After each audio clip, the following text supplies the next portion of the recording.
Mayong adlaw, katawhan sa Dios sa Archdiocese sa Osamis. Sa ngalan sa tong kalahuron nga Arsobispo, si Archbishop Martin Sarmiento Jumuwa Didi ug sa kahugpungan sa tibuok kaparian dinhi sa lokal nga simbahan sa Osamis, kinausab ang inyong higala si Reverend Father Eman Pudyutan ang maghatod kaninyo sa atong pagpamalandong karong adlaw. Mga igsoon ko ni Kristo, adlaw karon nga Biyernes, September 20 sa tuig 2024. Ug karon ang tibuok simbahan nagasaulog sa mga martir sa Korea. Nya ginganlan ang duha si San Andres Kim Taegon, usa ni sa kapari, ug usab si Paul Chong Hasang, usa ka laiko. Uban usab sa mga kadaghanan nga mga martires nga gipangpatay didto sa Korea panahon nga gilutos ang Kristiyano. Busa karong adlaw atong gisaulog ang kapistahan niining mga binunyagan niining pari nga si Andres Kim Taegon nga sila gipangpatay, sila gipangmartir gumikan sa ilang pagpuyo diha sa ilang pagtuo. Ug nining adlaw nga Biyernes mga igsuon, September 20 sa tuig 2024, sa dili pa ko musugod sa akong pagpamalandong, tugot ako sa paghatag sa akong pagtimbaya sa tanan natong mga suking tigpaminaw nini atong tulumanon sa matag adlaw. Ilibra gayud ang atong mga mangyatagon nga mga benefactors nga sa kanunay gayud ning paambit sa ilang gasa, pagpaambit sa ilaang nadawat nga grasya gikan sa Dios aron nga kini atong tulumanon gayud makapadayon kini atong pagpamalandong sa atong ebanghelyo matag adlaw. Ako usab nga pagtimbaya sa tanan natong mga suking tigpaminaw diha nga nag-follow sa ato ang FB page sa DXDD, sa radio television, sa kaninyo nga naglantaw sa ato ang Facebook Live karon. Mayong buntag kaninyo sa mga nagluto diha o diba sa mga nanilhig diha nga naminaw. Lim na gid pod sa ato ang radio station sa AM 657 o sa atong FM 100.7. Ako usab nga espesyal nga pagtimbaya ngadto kang Ma'am Joy Idol. Kini siya taga Banyadero nya kagahapon didto Skota sa alas 5:15 nga misa sa hapon. Paghuman sa misa ako siyang nahinabi. Una kani pud siya, isa pud ni siya sa kanabitaong ato ang mga benefactors nga ning paambit sa gagmay nga grasya nga ilang nadawat ngadto nga gikan sa Ginoo nga ning paambit niini nganhi sa ato ang tulumanon sa matag adlaw. Isa ni siya sa ato ang mga benefactors. Busa ngadto kang Ma'am Joy Idol ug sa imong pamilya. Ma'am, mayong buntag. Akong panghinaot nga nakasamayong panglawas, malipayon nga disposisyon aron sa pagsugod nining adlaw nga Biyernes. Ako usab nga espesyal nga mga pagtimbaya ngadto sa pamilya Ruiz. Ilib na gayud kang Kuya Rolando ug kang Ate Imelda. Kani si Kuya Rolando, isa na po siya sa mga aktibo nga mga atong lay ministers nga kanunay gayud nga nag-serve diya sa tong shrine sa Kota, buntag o kaning hapon nga misa, apin lapod sa mga misa sa kaning Sabado o Domingo, kanunay gini siya nya. Kuyo puni ang iyang asawa si Ate Imelda. Busa kang Kuya Rolando o kang Ate Imelda Ruiz ug sa imong tibok banay mayong adlaw. Nya nag-ingon ba nako si Ate Imelda nga karon dong orasa kuan daw ni siya na daw ni siya sa kaning kusina kay nagtadtad sa mga lamas, nagtadtad sa ahos, nagtadtad sa kaning sibuyas bombay o sa kaning sibuyas daunan o sa mga liya o sa tanang nga lamas.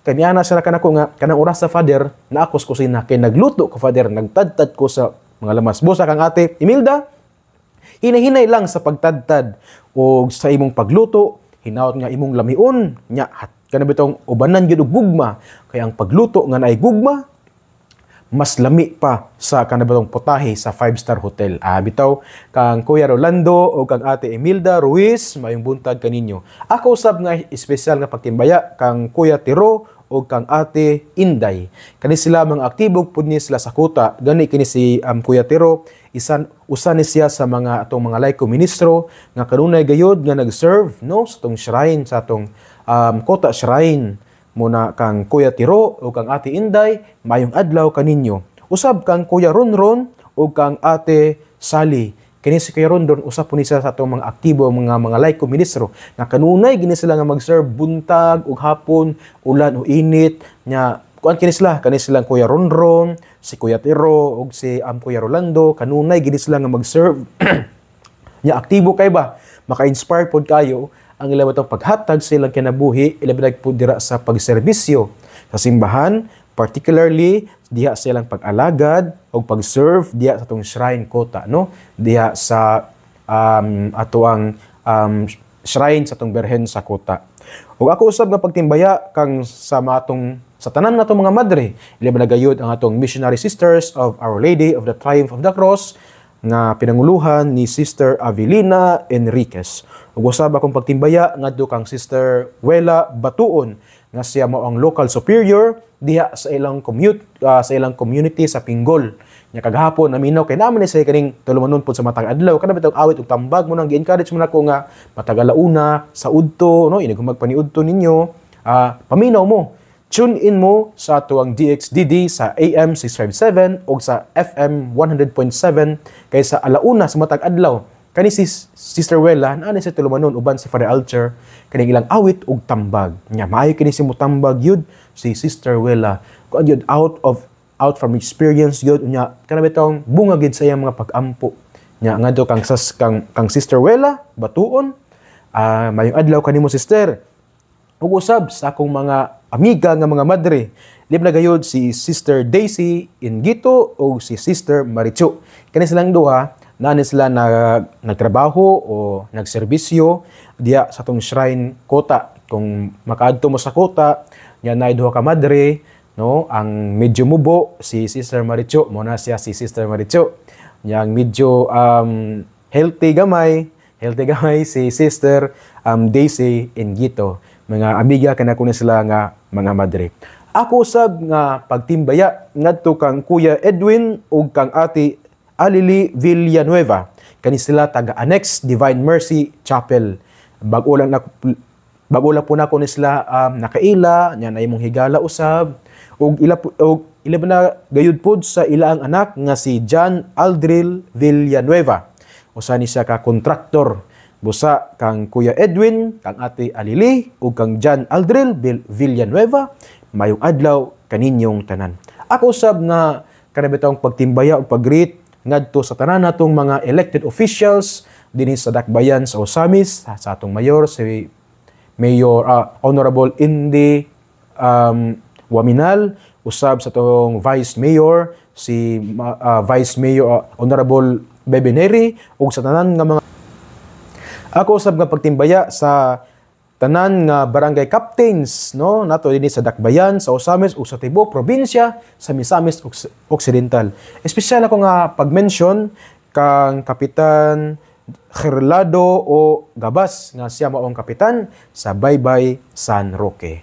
Busa kaninyong tanan nga akong na-mention, akong panghinaot nga naa kamo sa mayong panglawas, nga maayo ug malipayon nga disposisyon alang sa pagsugod nining tong adlaw nga Biyernes, September 20, 2024. Nga igsoon ko na ni Kristo, ang atong ebanghelyo karong adlaw kinutlo sa ebanghelyo sumala ni San Juan.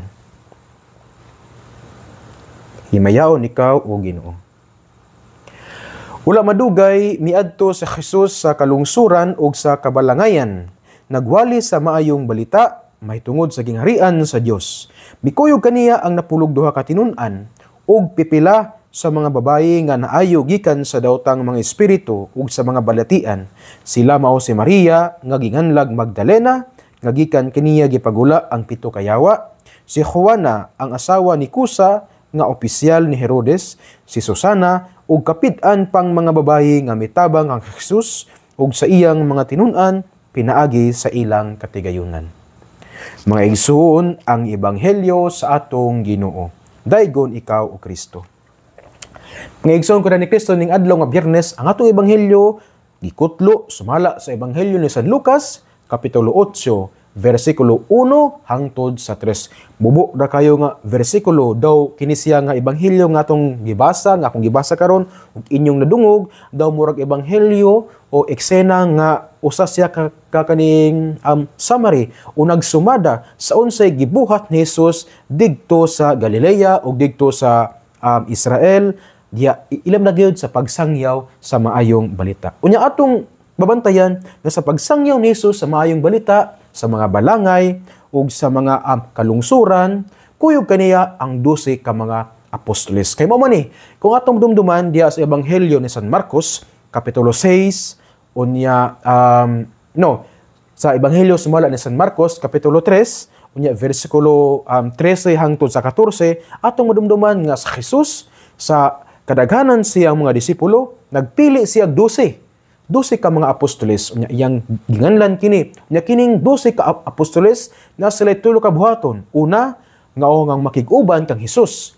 Ikaduha, sila ipadala aron pagsangyaw sa maayong balita. Unya, ikatulo, sila maghingilin sa mga nayawaan. Usbon ko, diya sa Ebanghelyo, sumala ni San Marcos, Kapitulo 3, versikulo 13 hangtod sa 14, diya nato mabasa nga sa kadaghanan sa mga tinun-an Jesus, sa mga sumusunod ni Jesus sa iyang mga disipulo, nagpili siya 12. Unya kining 12, iya kining ginganlag apostoles. Unya kini silang 12 or ang mga 12 ka apostoles nasa tulo ka buhaton matod niining Marcos 3, 13 hangtod sa 14. Unsa man? Una, makig-uban kang Jesus.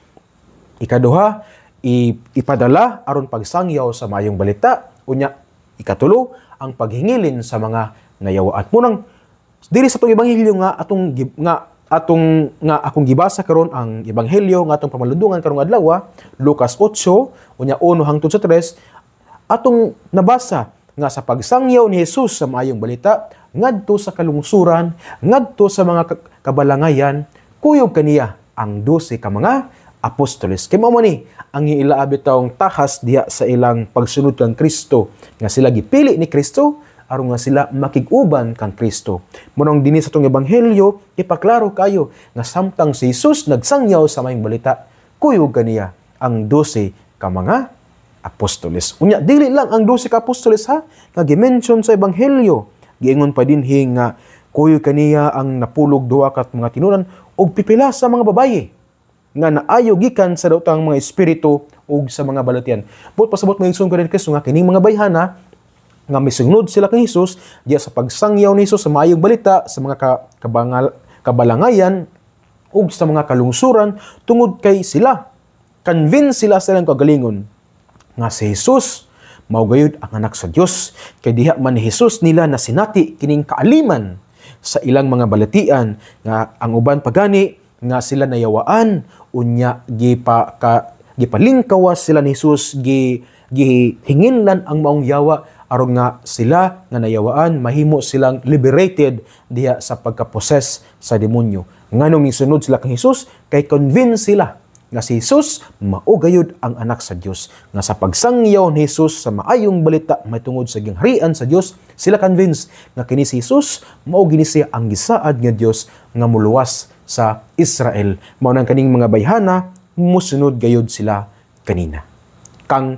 Jesus. Usbon ko mga igsoon kanina Kristo nga sa pagsangyaw ni Jesus sa maayong balita, sa kabalangayan ug sa kalungsuran, kuyog kaniya ang 12 ka mga apostoles ngano kay matod sa ebanghelyo sumala ni San Marcos Kapitulo 3 versikulo 13 hangtod sa 14, ato mang mabasa nga si Jesus nagpili og 12 ka mga apostoles sa kadaghanan sa iyong mga tinunan, nagpili siya 12 ka apostoles aron nga kining 12 ka apostoles makig-uban kaniya. Mao nang dinhi sa pagsangyaw ni Jesus sa maayong balita gimension ang 12 ka mga apostoles. Unya kuyog po niya ang mga babaye tungod kay kining mga bayhana matod sa ebanghelyo nakasinati man sila sa gahom ni Jesus ug niining pagsinati nila sa gahom ni Jesus nga sila nahimong saksi sa gahom sa Dios nga anaa ni Jesus, sila saksi sa makagagahom nga ug kaning makaluwas nga gahom ni Jesus, mao nang sila mingsunod kang Jesus kay convince sila nga si Jesus mao ang anak sa Dios. Ug kini mga igsoon nagtudlo man kanato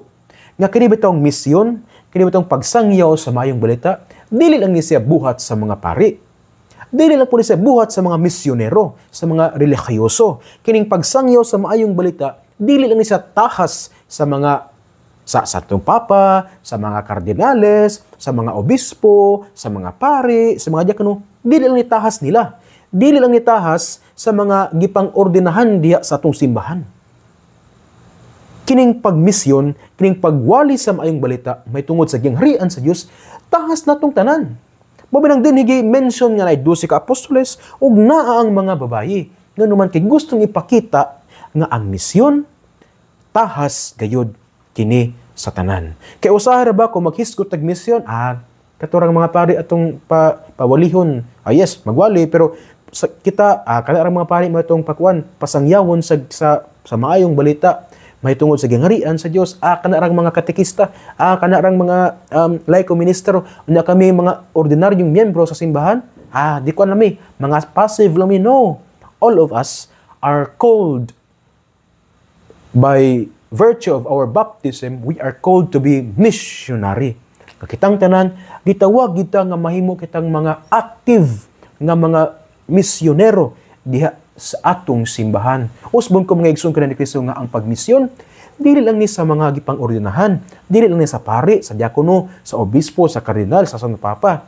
Kitang tanan niini gitawag kita nga mahimo kitang aktibo nga mga misyonero diha sa pagsangyaw sa maayong balita sa gingharian sa Dios. Pabila nakabantay mo pagkatapos or pagkauman sa kaning santos nga misa, inigmuhatag na ang pari sa final blessing o sa ingon sa pari. Nahalad na ang atong santos nga misa, panlakaw kamo ug isangyaw ang ebanghelyo diha sa inyong kinabuhi. O natapos na ang atong santos nga misa, panlakaw kamo ug dad-on kanunay ang bugma ug kaluoy sa atong Ginoo. Kini siya dili lang siya ordinary nga dismissal nga mana atong misa pwede tang manguli, dili. Kini siya nga dismissal, nagpahinumdum kanato nga kitang tanan gitawag gayud sa misyon. Mao nang dinhi sa tong ebanghelyo gipaklaro gid kaayo nga uban Hesus sa pagsangyaw sa maayong balita sa kalungsuran ug kabalangayan ang 12 ka mga apostoles ug ang mga babayi nga gustong ipakita nga kining tanan or kining misyon kabahin gini or sa misyon tahas gyud ni sa tanan. Ug diha sa pagsangyaw sa misyon, kitang tanan adunay nagkadaiya-iyang mga tahas or nagkadaiyang parte or contribution diha sa misyon. Mao ning ngigsugod so nindot kayo nga sa tong pagsugod dining adlaw nga Biyernes, kini atong hinumduman kanunay nga kita kanabitong aktibo rita nga kanabitong mga misyonero. Dili lang kay passive ta, dili lang kay mudawat lang ta sa mayong balita, din pagkaman wala tay bato, no. Kitang tanan gitawag nga mahimo kitang mga aktibo diya sa pagsangyaw sa maayong balita mahitungod sa gingharian sa Dios. Now kung mautara man ako unsa man nato Father, unsa man nato pagkahimo nga kami ordinaryo man nya kami wala man nagtuon jud kayo sa kaning teolohiya, wala man nagtuon sa canon law, wala man nagtuon sa kaning biblical theology, wala man nagtuon sa dogmatic theology. Unsa man namo pagkahimong misyonero, unsaon man pagpasabot ang pagtuo ngadto sa uban. Kung kami man kagipang tawag man kami nga mahimong aktibo nga misyonero diya sa katilingban tungod kay ang misyon man ka Father alang man sa tanan, ang tanan lambigit sa mga misyon. Unsa man paghatag sa misyon kung kami wala aning kahibalo, dili man na mao. Kay susama sa ingon kitang tanan naa man tay mga nagkadaiyang mga tahas, unique nga mga tasks nga atong buluhaton diya sa misyon. For example, diha sa banay, sa unsang paagi man ta makaingon nga kita aktibo nga misyonero. Kung diha sa banay, atong ipatigbabaw ang paghigugma, gugma sa banag asawa, gugma sa mga anak. Mao ni siya nga diha sa banay, pwede man ta mahimo mga aktibo nga misyonero. Dili man kinahanglan nga kita moadtog Africa, moadtog taglaing nasod, moadtog laing lugar aron nga pagsangyaw sa maayong balita. No, kanang atong banay, diha sa atong pamilya, mao na ang mission place nimo. Mao na ang mission station din imong ipadayag ang misyon. Din ikaw makabuhat sa misyon. Unsa-unsang paagi? Well, ang mga anak mutahod sa ginikanan. Kung ang mga anak mutahod sa ginikanan, usa na siya kapag padayag sa misyon. Kung ang bana asa mahimong matuod-anon sa usa, usa na kana siya nga pagpadayag sa misyon.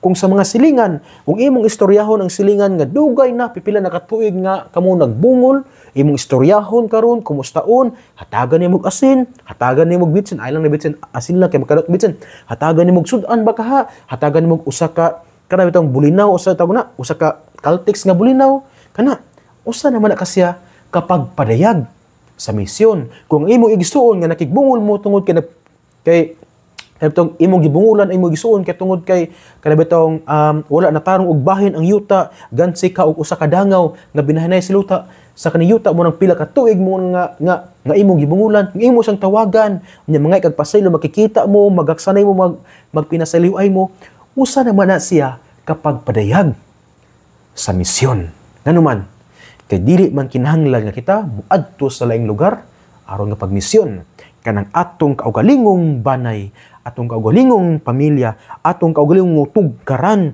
kanang atong kaugalingon nga kasilinganan. Kana siya, usa na siya ka mission station din imong ipadayag ang pagka-misyonero.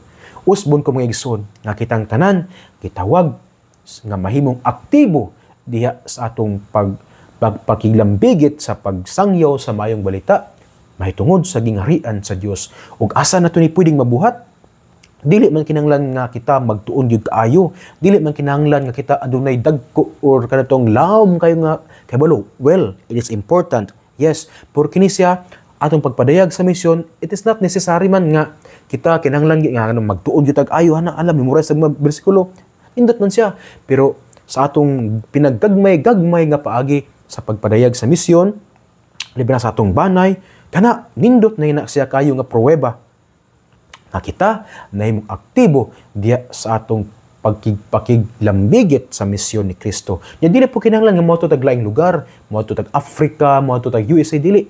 Kanang atong kaugalingong banay. Kung mopatigbabaw ang paghigugma, kung mopatigbabaw ang pagsinabtanay, kung mopatigbabaw ang pagpinasayloay, kung mopatigbabaw ang kanabitong paghinatagay, pagkamanggihatagon diya sa mga kasilinganan, kana, usa na siya kapag padayag sa misyon. Kay matud pa ni Santa Teresita sa Batang Hesus, siya patrona sa misyon, bisag wala siya nakaadto sa mga lagyong lugar, naara sa pundos kumbento, pero nahimo siyang patrona sa misyon, tungod kay matud niya, ingon siya nga, extraordinary things are ordinary things done with great love. So mauna, kung atong misyon, diya sa banay, ordinaryo ra kayo, gagmay lang kayo. Na kita mutahod sa atong ginikanan, kita mahimong matilod-anon sa usag-usa, kita maayong relasyon sa atong silingan, maayo kita relasyon sa ngadto sa atong mga igsuon, kana gagmay butang. Pero kung kana atong buhaton with great love, nakana siya. Usa na siya kapag padayag sa misyon. Usbon ko mga igsoon, kudya ni Kristo. Nining adlaw nga Biyernes, nining sa atong pagpumalandong sumala sa Ebanghelyo ni San Lucas, Kapitulo 8, unya versikulo 1 hangtod sa 3, kita gipahinumduman ang misyon alang sa tanan. Dili lang alang sa mga gipang-ordinahan. Apil na pod kita nga nakadawat sa sakramento sa bunyag. Kamo nga nakadawat sa sakramento sa bunyag. Kita gitawag kitang tanan nga mahimo kitang misyonero. Magpadayag sa atong pagtuo, pagsangyaw sa mayong balita may tungod sa gingharian sa Dios. Unya, kita pod diya sa atong pagpadayag sa mayong balita, may tungod sa gingharian sa Dios, dili kinahanglan nga moadto kita layong lugar. Diha sa atong kaugalingong banay, kanang atong kaugalingong pamilya, usa na siya kanindot nga mission station. Diya pwede natong ipadayag o isangyaw ang maayong balita. Susama sa atong mga martires nga mga santos nga atong gisaulog karong adlaw, si Saint Andrew Kim Tae-gon, unya si Paul Chung Hasang, ug ang tanan nga mga martir sa Korea ni adtong panahona, sila man nahimong mga martir, gipangpatay sila, gumikan kay ning padayag sila sa ilang pagtuo, nagsangyaw sa maayong balita may tungod sa gingharian sa Dios, diya mismo sa ilaang kaugalingong katilingban. Nga si Andrew Kim Tae-gon, kani siya mao siyang patron saint sa Korea. Siya po ang siya ang kanabitong first nga kaning Katoliko nga pari nga nga kaning Koreano. Nya nindot kayo kay kini pud si Saint Andrew Kim Tae-gon, nakaadto po din siya sa kanibitong Bukawi, Bulacan, digto sa sa to si Rapit sa Lulumboy, Bukawi, Bulacan. Nakaanhi po siya or nakaadto siya atong lugar og gani karon diya sa Lulumboy, Bukawi, Bulacan na estatwa ni Saint Andrew Kim Tae-gon. Usbon ko kani sila nahimong martir, dili man kay ning adto sila sa ubang lugar ano pagsangyaw sa balita. Yes, kana siya pamaagi makuna nga kita mahimong misyonero. Pero sila nahimo silang misyonero, martir sa pagto. Diha silang kaugalingong yuta diha sa Korea. So you see, dili kinahanglan nga kita moadto og laing lugar aron magpadayag sa misyon. Diha mismo sa atong kaugalingong banay kung kita atong ipatigbabaw ang pahigugma, ang pagpinasayloay, ang pagkamangyatagon, ang pagsinabtanay. Well kana, nindot na kana siya nga pagpadayag na kita ning nagsangyaw sa mayong balita mahitungod sa gingharian sa Dios.